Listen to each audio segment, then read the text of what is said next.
Up at night is Iran and the nukes. Now, to me, it seems like it's a fait accompli that we're going to have nukes in Iran soon enough unless something is done to stop them. Ben, what do you think is going to happen vis-a-vis Israel going to do something about the nukes? Is it going to let it just kind of sit, or is there some sort of great gamesmanship going on that we don't know about? I think Israel will let it sit. I don't think that Israel, I think they blew their opportunity waiting for Mitt Romney to be elected. And I think that after Obama was reelected, Netanyahu realized he was boxed in, which is why you saw kind of the desperation play of, I'm going to do a full-throated PR campaign against the Iran deal, which was already well in effect and moving into effect before the election. As far as what keeps me up at night, it keeps me up at night for, the family that my wife's family has in Israel, and all the Jews in Israel, and all the innocent people, Jewish and not Jewish in Israel. That keeps me up at night. As far as Iran nuking us, that doesn't keep me up at night so much as the dominance of the left in this country, which I feel, the most powerful empires in world history don't fall because they're attacked from the outside. They fall because they've destroyed themselves from the inside. And so that's what really disturbs me. But in terms of, the possibility of Iranian nuke, right now, Iran will develop a nuke when Iran feels like developing a nuke. It's actually pointless for them to develop a nuke right now. Why do they need to? Right? Obama just opened up their economy, so they've got $150 billion a year flowing into their economy now, which is basically a quarter of their economy. And that means, and there are no restrictions at all in the Iran deal on what they can do with the money. Obama freely admitted that they can take that money and funnel it to terrorist groups as much as they want. That endangers Israel more than the Iranian nuke at this point. And what you're seeing is Obama purposefully, he did this. He purposefully created an Iranian sphere of influence. He did it actually as a counterbalance to Egypt and Israel, which had created a de facto alliance. Obama believes in balance of power in that region, and he believes that Iran is a stabilizing force in the region because at least it's not a terror group. He doesn't care that they sponsor terrorist groups all over the place. But Obama, it's long been an agenda of his to, quote unquote, moderate the Iranian regime. And so he basically just handed over Iraq and Syria and Lebanon and Yemen and probably parts of Afghanistan to Iran. And he did it knowing full well what he was doing. Israel's going to face a serious battle now because Hezbollah is going to be armed up in the north and Hamas is going to be armed up in the south. And so what we're going to see is a series of kind of small wars until the time 10 years from now when Iran says, we've done everything we can do with money, now we need a nuke. Regarding Iran and the nuke, I guess people were asleep when James Clapper, who is our National Intelligence Director, was on with Charlie Rose on CBS. They were on the NPR show. He's got two shows. He's got a show on CBS. He has a show on NPR. And James Clapper said, well, as far as I'm concerned, Iran already has the ability to have a nuke, the capacity, the talent, the know-how. They just have not made the political decision to weaponize. And Charlie Rose went, what? And he repeated it. Now, this is our National Intelligence Director. In other words, they already have the ability to build a nuke. And no one said a word. Tree fell in the forest, no sound. Regarding this Iran deal, Robert Gates was his Secretary of Defense. He's on CBS talking to Bob Schieffer. And Bob Schieffer says, why is Obama doing this Iran deal? And he says, Obama is doing this with the hope, his word, that within 10 years of economic prosperity, Iran will be dissuaded from their terror activities and become a member of the international community peacefully. He said, I think this hope is unrealistic, but this is what Obama believes. This is his former defense secretary saying that basically President Obama is naive in doing this deal. And again, no one said a word. Well, because my goodness. Obama's a Marxist. I mean, he really is in terms of his fundamental thought. And so on an international level, if you ever read everything that you need to know about Barack Obama is in the introduction to the 2001 edition of Dreams from My Father. Right? He talks specifically about what his view of the world is. And in that, he specifically says that he knows the despair that has been cast upon people from Jakarta to the south side of Chicago, and it can't be fixed through escalating use of force of arms. That's his entire foreign policy. And this is why when Jen Psaki at the State Department said, to fix ISIS, they just need jobs, and everybody laughed, so that's the stupidest thing I've ever heard. He actually thinks that. He actually thinks that the reason that Iran is so pissed at everybody is because they're economically bereft. And therefore, if we just open them up economically and we redistribute if you spread the wealth around, everybody is better off. And so if we spread the wealth around in Iran, then magically the moderates will rise. Of course, this neglects pretty much all of world history. But it's a wonderful vision. Yeah. The Dreams from My Father was an extraordinary book. Obviously, he wrote it, in my opinion, not thinking he was going to become president of the United States. This idea that Obama got elected because he's black, he's going to bridge the divide, the racial divide, I am confident a lot of people voted for him for that reason. If you read his book, you wouldn't have. Exactly. There's a scene in his book where he meets Reverend Jeremiah Wright for the first time. Obama was looking around trying to determine which church he was going to belong to. So he hears about this church that's politically connected, which to me is the primary reason he went with that church. He arrives at the church early, and Wright's not there yet. So he starts talking with a black secretary of Jeremiah Wright. And she's been working for Wright for years. And she's a single mom raising a kid in the inner city by herself. And she tells Barack Obama that she's thinking about moving to the suburb because her kid wants to be in the marching band, and his high school does not have a marching band. And the high school in the suburbs that they looked at not only has a marching band, but they have free uniforms. So she's thinking about relocating there, and she told Obama that Jeremiah Wright is trying to talk her out of it. And Obama said, why? And she said, well, because Jeremiah Wright believes as a black kid, if he moves to a predominantly white suburb, he will lose his identity. Now he's telling this to a biracial kid whose mother is white. When he lived in Indonesia when he was 10 years old, his mother sends him to Hawaii so he can get a better education. He ended up going to Punahou, the finest prep school in Hawaii, the rest you know. So she's telling this to Obama. So Jeremiah Wright comes, I'm reading the book and I'm waiting for him to say, I jumped on Wright, I excoriated Wright for being bigoted, for being racist, for not wanting this woman's son to have the best education, the way my mom wanted me to have the best education. So he asked him about this, and Jeremiah Wright says, that's right, that boy won't know who he is. That's it. Obama joined the church. That tells you everything you need to know. Yeah. I was flabbergasted. It's, I want to move a little bit to, because you mentioned it briefly, Ben, about ISIS, also another very important hot topic. ISIS, as I think we all three agree, is the product, at least the growth of ISIS, is the product of our leaving Iraq without a single man left. And now we have this crisis on our hands, and it seems to be unraveling. And then, of course, Syria is affected and otherwise. The Russians are now coming in. Well, how do you see this playing out, Larry, when Russia is now going in there? Are they going to just try to conquer the entire territory, or what? I don't know how it's going to play out, but let me just comment first on the first part. This assumption that ISIS would not be the force that it is had we left a stay-behind force. It's not just right-wing stuff. Ray Odierno, the outgoing Army of the Joint Chiefs of Staff, said that in his goodbye interview. He said that had we left a stay-behind force, we feel that ISIS would not have developed to be the force that they were. So it's not just us saying this, it's the military saying this. Regarding what's going to happen right now in the future, I have no blooming idea. We had an opportunity, in my opinion, to impose a no-flight zone. If we do it right now, essentially we're declaring war against Russia, because Russia is flying right now. Interesting. Do I believe that Donald Trump is right when he says, well, ISIS is bad, Assad is bad, let them all fight? That assumes that they're not trying to come to us. That assumes they're not trying to hit us. And so we have to somehow try to influence the outcome, but as to do it right now, I have no idea. Ben, what about you? Well, I mean, I think that it's easy to do hindsight, and it's hard to do foresight, obviously. In hindsight, obviously, nobody should have pulled the troops out. It was idiotic. The number of troops, people don't know this, how many ISIS fighters actually went into Iraq originally? Anybody know the answer to this? How many ISIS fighters originally crossed the border from Syria into Iraq? 5,000. It's 5,000 people, right, against an army of 121,000 in Iraq. And they proceeded to take over half the country.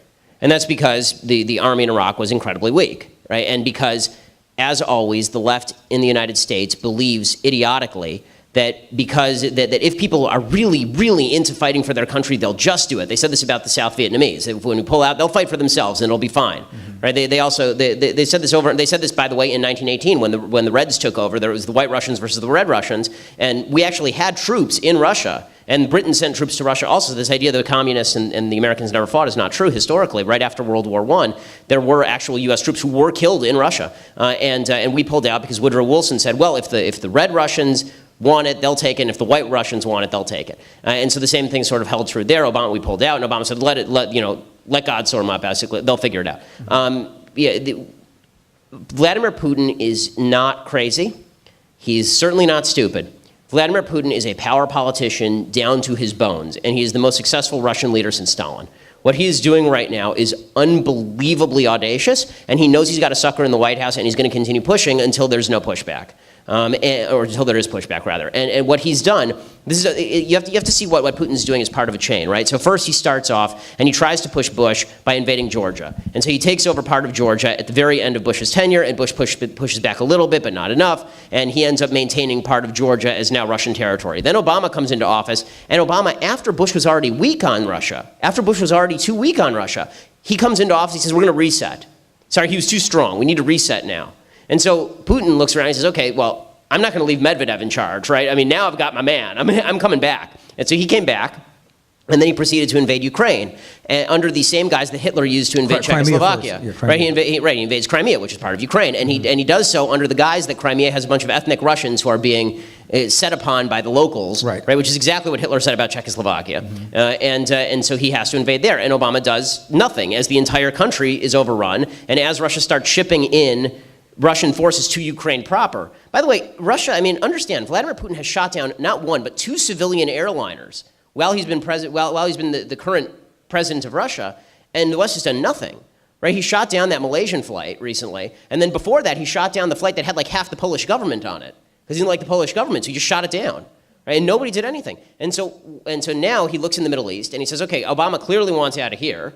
And Obama made that clear when he drew his red line in Syria, and then he proceeded to hand over that entire deal to Putin. Putin came in last minute and said, oh, Barak, I can handle this. And Obama said, sure, sounds great, all yours. And Putin walked right in the front door. So what's going to happen next? Well, it's too little too late to start establishing no-fly zones. The Chinese, by the way, tried this with Bush, you remember, when they knocked down a U.S. airplane, right? Where they knocked down a military jet early on in Bush's tenure, and Bush told them to basically go screw themselves, and they had to return the jet and the pilot. You remember this? This is very early on, when the jets hit each other, which doesn't happen. And so in Russia, in Syria, could we establish a no-fly zone? No, because there's no credible threat. I mean, Putin knows we're not going to send troops into Syria to fight his guys. So Putin is smart. What he's doing is he's now eliminating the only opposition he has there. He's making this. You have to admire the brilliant evil of it. He's taking all the people who we funded, and then he's saying, okay, there are 3 forces. There's Assad, there's Free Syrian Army, who we funded, and there's ISIS. ISIS is not fighting Assad, because ISIS doesn't care about Assad anymore. They just want their own territory in the north. They figure, we'll leave Assad alone, he'll leave us alone, it's all cool. Assad doesn't care about ISIS, because he realizes that territory is lost. So what Putin is doing is he's going to the people who threaten Assad, he's killing all of them while saying he's killing all the people in ISIS, right? He hasn't killed anybody in ISIS. Nobody in ISIS is dying. He's killing only people we fund. And Obama is sitting there twiddling his thumbs.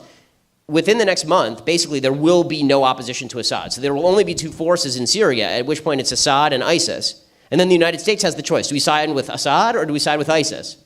And the answer is we're going to do what we've always done. We're just going to say we don't side with either. Vladimir, take it away. Well, you're saying that Obama doesn't have a plan. He does have a plan. He wants to train the Syrian rebels. He spent $500 million. He's trained 5. That's $100 million per rebel. As I was saying earlier, I remember when... Give me $100 million, I'll train, man. That's I remember when the $6 million man cost $6 million. It's interesting. On that very issue, though, I remember the $500 million that they squandered away, and now they just recently gave up that program, by the way. Yeah. All right, so related to all this, of course, is the Syrian immigration crisis. Now, I'm going to pose this question. Do you feel that this is going to have a permanent effect, as I do, on Europe as it's moving over? And then secondly, do you feel that this is really a genuine immigration crisis? In other words, is this really just a ploy by some ISIS fighters and otherwise who want to do some mischief in Europe? Will have a permanent effect on Europe. I think it's about 14 million altogether that we're talking over a period of time. I don't believe it is a genuine refugee crisis in the sense that most of these people are coming from countries other than Syria. At least half of them are coming from countries other than Syria. It is a direct intent on the part of Islamic extremists to change Europe. And Europe has no idea what to do. The various different countries are fighting with each other about what to do. Germany is the one that's driving the train, in part because of guilt over the Second World War, but it's going to fundamentally alter the Middle East. These people ought to be staying in their own country or going to Saudi Arabia where there's plenty of space. Well, this is the part that's amazing, is that people should recognize, if there were a refugee crisis in Europe, how many people do you think would try to immigrate to Saudi Arabia? Less than 0. right? I mean, people would actually immigrate from Saudi Arabia into Europe during a refugee crisis. You've got 400 million people of Arabic descent in that area, and you've got 100 million people who are Shia, and that's most of the people from Syria are Shia. And nobody can find a place for these folks. I mean, you have to understand also that a lot of the people who are now immigrating into Europe are coming not from Syria direct, but they came from Syria and then they were in Turkey. So you remember that photo, that terrible photo of the father carrying his 3-year-old child who had drowned off the beach and all this. That was in Turkey, right? They were in Turkey for over 2 years before they tried to get into Europe. Right, before they tried to, and the reason they're trying to get into Europe is twofold. One is there are some people who are terrorists, and then the second is because living in Europe is a lot better than living in Turkey. Living in Europe is a lot better than living in Libya. It's a lot better than, I mean, it's like, the question is sort of like asking, is the refugee crisis from South and Central America genuine, or is it a bunch of criminals trying to cross the border? And the answer is that there are some criminals, some of it's genuine, but it will, no matter what the rationale, it's fundamentally going to alter the nature of Europe, no question about that. And the answer is, as to whether we should be taking these people in is absolutely not. Absolutely not. The idea that Europe is responsible somehow for taking in all the refugees of the world, or the United States is responsible with no background checks.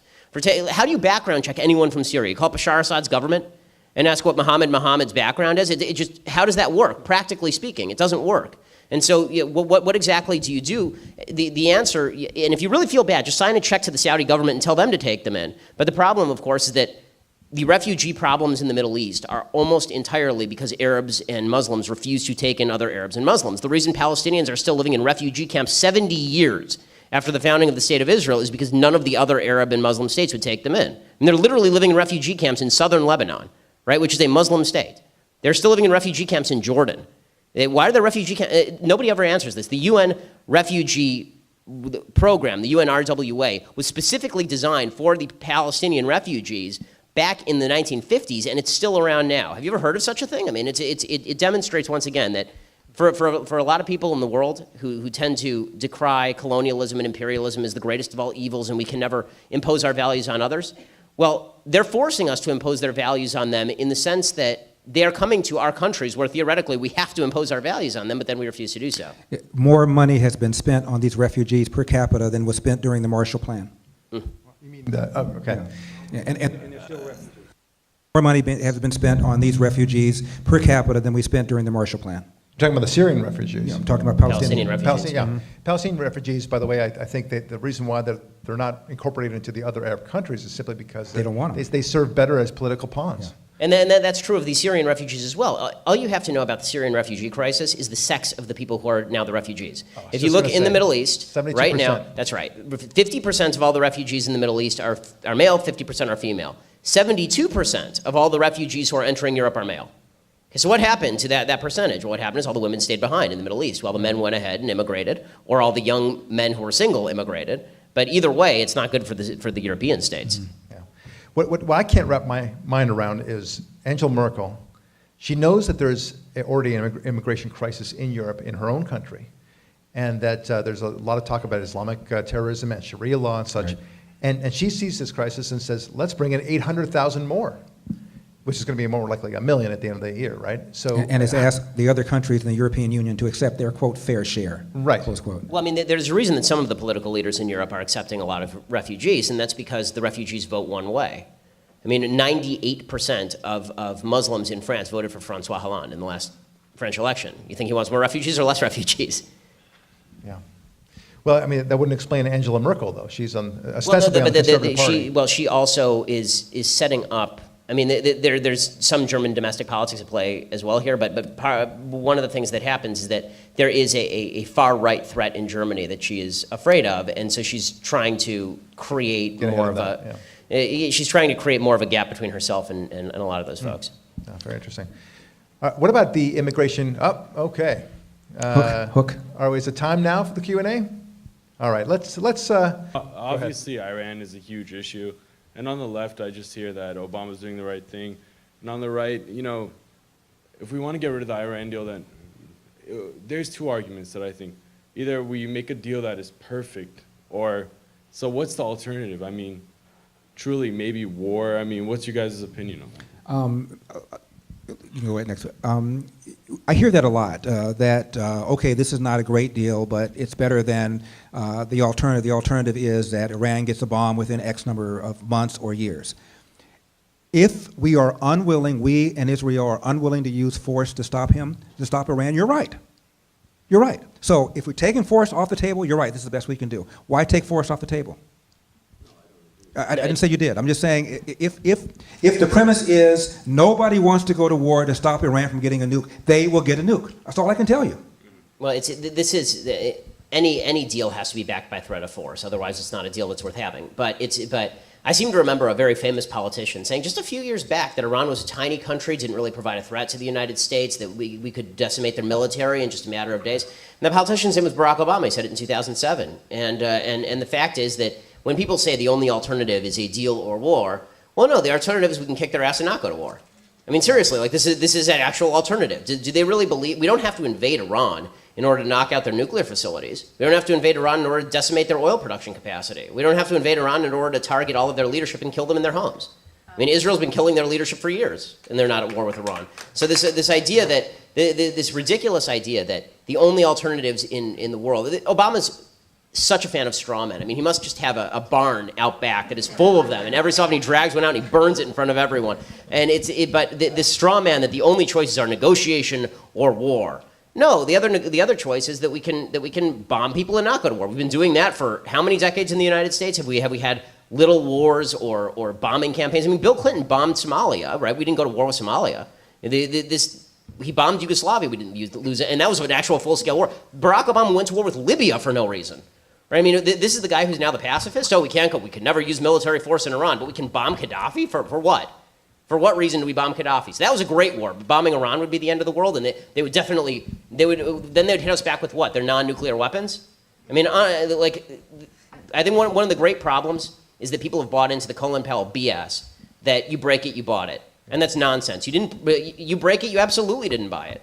You break it, they bought it, and they're dead. I mean, you break it, and then you wait until the next leadership round rises up. This is Angelo Codevilla, who's a thinker at Claremont Institute. I once spoke to him about this, and he studies foreign policy. And what he said is, here's a foreign policy strategy that we used to use pretty regularly, but haven't tried lately, and that was we kill their leadership. They bring new leaders. If we don't like those leaders, we kill their leadership. They bring new leaders. If we don't like that leadership, we kill their leaders. It's a lot cheaper than invading countries and full-scale occupying them for 90 years, and apparently we have no taste for that anymore. So, I mean, listen, everybody likes to rip on the installation of the Shah, but for a solid 30 years there, things were pretty okay. And then the minute the Shah was gone, we have garbage for the last 40.